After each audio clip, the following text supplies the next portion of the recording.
తులారాశి వారికి స్నేహితుల నుంచి ఒత్తిళ్లు అధికమవుతాయి. ఏ పని చేపట్టినా కూడా ముందుకు సాగదు. నిర్ణయాల్లో ఏమాత్రం తొందరపాటు మంచిది కాదని చెప్పొచ్చు. కావున కీలక నిర్ణయాలు తీసుకునేప్పుడు ఈరోజు ఈ రాశి వారు ఆచితూచి వ్యవహరించాలి. ఆరోగ్య సమస్యలు కూడా ఈరోజు వీరికి బాగా చికాకుపరుస్తాయి. ప్రయాణాలు చేసేటప్పుడు కూడా జాగ్రత్త వహించాలి. ఇంటర్వ్యూలకు ఎవరైతే ఈరోజు ఈ రాశి వారు హాజరవుతారో వారికి నిరాశ కలుగుతుంది. ఇక ప్రత్యర్థుల పట్ల కొంత కఠినంగా వ్యవహరిస్తారు. వ్యాపారస్తుల వారికి వ్యాపారంలో చిక్కులు సమస్యలు అధికమవుతాయి. ఉద్యోగుల వారికి ఉద్యోగాల్లో మానసిక ఆందోళన తప్పకపోవచ్చు. పారిశ్రామిక రాజకీయ వర్గాల వారికి విదేశీ పర్యటనలు వాయిదా పడతాయి. సినీ టీవీ కళాకారుల ప్రయత్నాల్లో ప్రతిబంధకాలు ఎదురవుతాయి. విద్యార్థులకు కూడా అనుకున్న ఫలితాలు రాకపోవడం వల్ల కొంత నిరాశ కలుగుతుంది. మహిళలకు కుటుంబ సభ్యులతోటి తగాదాలు ఏర్పడతాయి.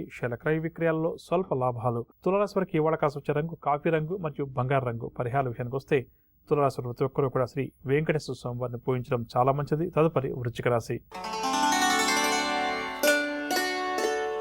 వృశ్చిక రాశి వారికి బంధుమిత్రుల నుంచి ప్రోత్సాహం లభిస్తుంది. పోటీ పరీక్షలకు ఎవరైతే వృశ్చిక రాశి వారు హాజరవుతారో వారు విజయం సాధిస్తారు. బంధువుల నుంచి ఒక అనుకూలమైన సమాచారాన్ని కూడా ఈరోజు ఈ రాశి వారు అందుకుంటారు. నూతన విషయాలు కూడా కొన్ని తెలుసుకుంటారు. పనులన్నీ కూడా సకాలంలో పూర్తి చేస్తారు. ఆర్థిక లావాదేవీలు కూడా ఈరోజు వీరికి ఆశాజనకంగా ఉంటాయి. గృహ నిర్మాణ యత్నాలు కార్యరూపం దాలుస్తాయి. దూరపు బంధువుల నుంచి ఆహ్వానాలు కూడా ఈరోజు ఈ రాశి వారు అందుకుంటారు. కుటుంబంలో శుభకార్యాలు కూడా నిర్వహిస్తారు. వ్యాపారస్తుల వారికి వ్యాపారంలో మంచి లాభాలు చేతికంతాయి. ఉద్యోగస్తుల వారు పదోన్నతుల కోసం ఎవరైతే ఎదురు చూస్తున్నారో ఎవరైతే ప్రయత్నం చేస్తున్నారో వారి కోరిక ఓ కొలిక్కి వస్తుంది. పారిశ్రామిక వర్గాల వారికి అనుకున్న విధంగా పర్యటనలు ముందుకు కొనసాగుతాయి. సినీ కళాకారులకు అవార్డులు కూడా వరించవచ్చు. విద్యార్థులు నూతన ఆశలతోటి ఆశయాలతోటి ముందుకు సాగుతారు. మహిళలు శుభవార్తలు అందుకుంటారు. షేర్ల క్రయ విక్రయాలు లాభిస్తాయి. వృశ్చిక రాశి వారికి ఈ వాడ కాసొచ్చే రంగు ఆకుపచ్చ రంగు మరియు గోధుమ రంగు. పరిహార విషయానికి వస్తే వృశ్చిక రాశి ప్రతి ఒక్కరు కూడా ఆంజనేయ స్వామి వారిని పూజించడం చాలా మంచిది. తదుపరి ధనురాశి. ధనురాశి ముఖ్యమైన వ్యవహారాలు నిదానంగా పూర్తి చేస్తారు. ఆర్థిక పరిస్థితుల్లో ఏమాత్రం కూడా మార్పు ఉండదు. కుటుంబ సభ్యులతోటి లేనిపోని తగాదాలు ఏర్పడే అవకాశం ఉంది. కొన్ని ముఖ్యమైన వ్యవహారాల్లో అంచనాలు తప్పి నిరాశ చెందుతారు. స్వల్ప అనారోగ్య సమస్యలు ఔషధ సేవనం కూడా ఈరోజు ధనురాశి వారికి తప్పకపోవచ్చు. సన్నిహితుల నుంచి సహాయాన్ని కోరుతారు. వ్యాపారస్తుల వారికి వ్యాపారంలో లాభాలు స్వల్పంగా చేతికంతాయి. ఉద్యోగస్తుల వారికి ఉద్యోగాల్లో కొద్దిపాటి చికాకులు. రాజకీయ సాంకేతిక రంగాల వారికి విదేశీ పర్యటనలు వాయిదా పడతాయి. సినీ టీవీ కళాకారులకు కూడా ఈరోజు ఒడిదొడుకుల మధ్య కొనసాగుతుంది. విద్యార్థులకు కూడా నిరుత్సాహంగా గడుస్తుంది. మహిళలకు కుటుంబ సభ్యులతోటి మాట పట్టింపులు ఏర్పడతాయి. క్రయ విక్రయాల్లో తొందరపాటు నిర్ణయాలు. ధనురాశి వారికి ఇవాళ కాసొచ్చే రంగు నలుపు రంగు మరియు తెలుపు రంగు. పరిహార విషయానికి వస్తే ధనురాశి ప్రతి ఒక్కరూ కూడా విష్ణు సహస్రనామ స్తోత్రాన్ని పారాయణం చేయడం చాలా మంచిది. తదుపరి మకర రాశి.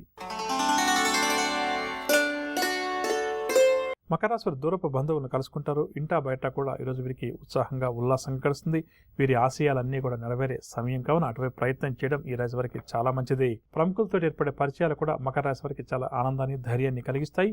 నిరుద్యోగులు జీవిత స్థిరత్వం కోసం ఎవరైతే ప్రయత్నం చేస్తారో వారి కోరిక కూడా నెరవేరే అవకాశం అధికంగా ఉంది. ఆదాయం కూడా ఈరోజు మకర రాశి వారికి అనూహ్యంగా పెరుగుతుంది. వ్యాపారస్తుల వారు వ్యాపారాలు విస్తరిస్తారు. నూతన పెట్టుబడులు కూడా వీరికి సమకూరుతాయి. మనం గత కొద్దిగా ఒక్కొక్క రాశి వారి గురించి ఒక్కొక్క రోజు ఉద్యోగ జీవితంలో మంచి విజయాలు సాధించడం కోసం లేదా ఉద్యోగ జీవితంలో ఎదురయ్యే సవాళ్లను అధిగమించడం కోసం ఎటువంటి పరిహారాలు జ్యోతిష్శాస్త్రరీత్యా వారు పాటించాలి అన్న అంశం గురించి తెలుసుకునే ప్రయత్నం చేస్తున్నాం. అందులో భాగంగా ఈరోజు మీన రాశి వారు. మీన రాశి వారు ప్రధానంగా చెప్పాలంటే ఉద్యోగ జీవితంలో ఏదైనా కొత్త ఉద్యోగంలో చేరాలనుకోండి, ఒక 6 మాసాలు సంవత్సర కాలం పాటు చాలా ఉల్లాసంగా ఉత్సాహంగా పనిచేస్తుంటారు. ఆ తర్వాత వారికి ఆ పని పట్ల బోరు కొడుతుందని చెప్పవచ్చు. దీనివల్ల ఏమైపోతుందంటే శ్రద్ధ తగ్గించేస్తారు. ఇది ఏమాత్రం కూడా మంచి విషయం కాదని చెప్పవచ్చు. అంటే మొట్టమొదట ఏదైనా ఒక ఉద్యోగంలో చేరినప్పుడు ఏదైతే ఉత్సాహంతో పనిచేస్తుంటారో అదే ఉత్సాహాన్ని చివరిదాకా కూడా కొనసాగించాలి. అలా కాకుండా వీరికి స్వతహాగా ఇది వీరి యొక్క గ్రహస్థితి వల్ల అలా ఏర్పడుతుందని చెప్పవచ్చు. కొంతకాలం బాగా ఇంట్రెస్ట్గా పనిచేస్తారు, ఉత్సాహంగా ఉంటారు, ఉల్లాసంగా ఉంటారు. చుట్టుపక్కల వారిని కూడా ఉల్లాసంగా ఉత్సాహంగా ఉంచే ప్రయత్నం చేస్తారు, చక్కగా మాట్లాడుతుంటారు. కానీ కొంతకాలానికి ఆ పని వారికి బోరు కొడుతుందని చెప్పవచ్చు. అంటే రోజు ఒకే పని చేయాలని చెప్పి అనుకోండి, చాలా మందికి బోరు కొట్టేస్తుంటుంది.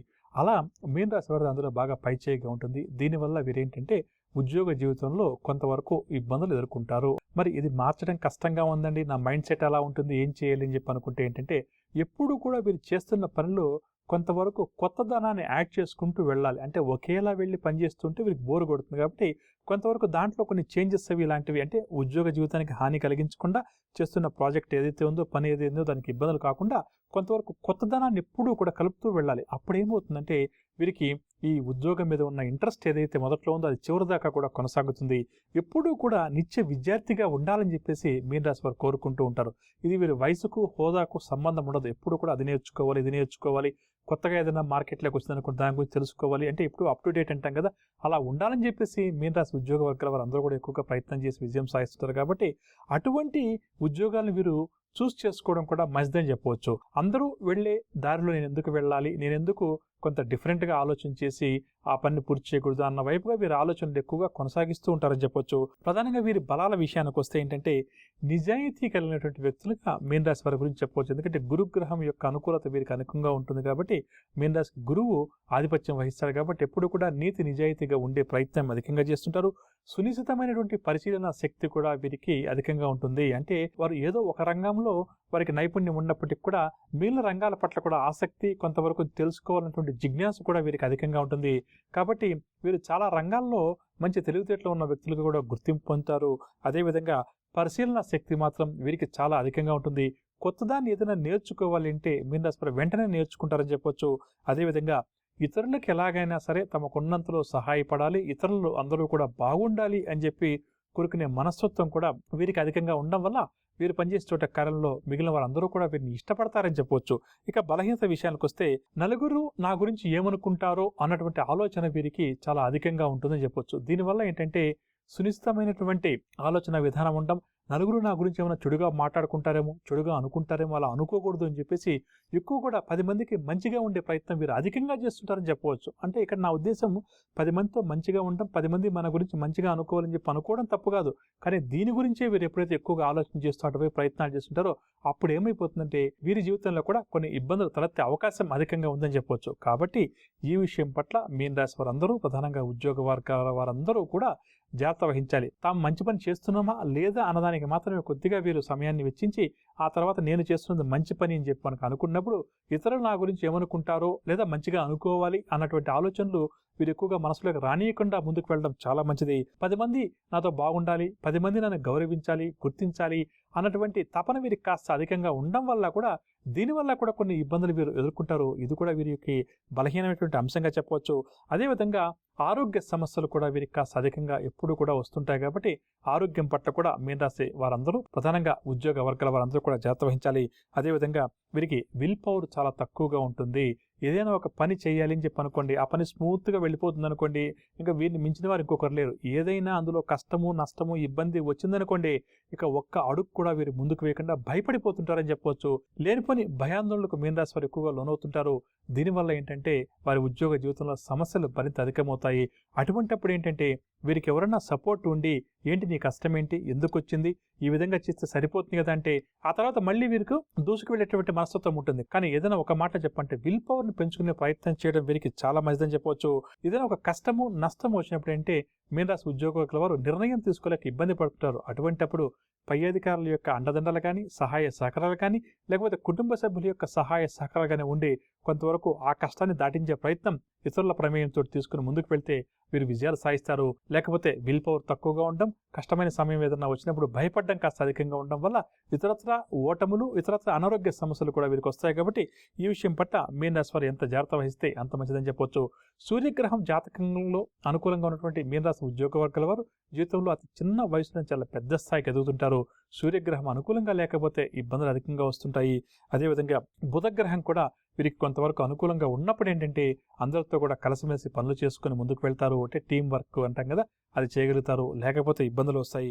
నవగ్రహ సంచారాన్ని అనుసరించి ద్వాదశ రాశుల వారికి గ్రహస్థ ఏ విధంగా ఉంటుంది, ద్వాదశ రాశుల వారు ఎటువంటి పరిహారాలు పాటించాలి అన్న అంశం, అదేవిధంగా రేపు ఎవరైతే ముఖ్యమైన వ్యవహారాలు ప్రారంభం చేయాలి అని చెప్పి అనుకుంటున్నారో వారు ఏ భగవంతుని పూజిస్తే వారి విజయావకాశాలు మెరుగుపడుతుంది అన్న అంశం, దాంతోపాటుగా సంఖ్యాశాస్త్ర రీత్యా ఏ అనే ఆంగ్ల అక్షరంతో ఎవరి పేర్లు అయితే ప్రారంభమవుతాయో, అంటే ఉదాహరణకు ఆనంద్, అమల, అవినాష్, ఈ విధంగా వారి యొక్క గుణగణాలు ఏ విధంగా ఉంటాయి, వారి బలాలేంటి, బలహీనతలేంటి అన్న అంశాలు, దాంతోపాటుగా శుభకరం అన్న అంశంలో భాగంగా పాడ్యమి తిథి ఉన్న రోజు మనం ఎటువంటి కార్యక్రమాలు చేయవచ్చు అన్న అంశాలు.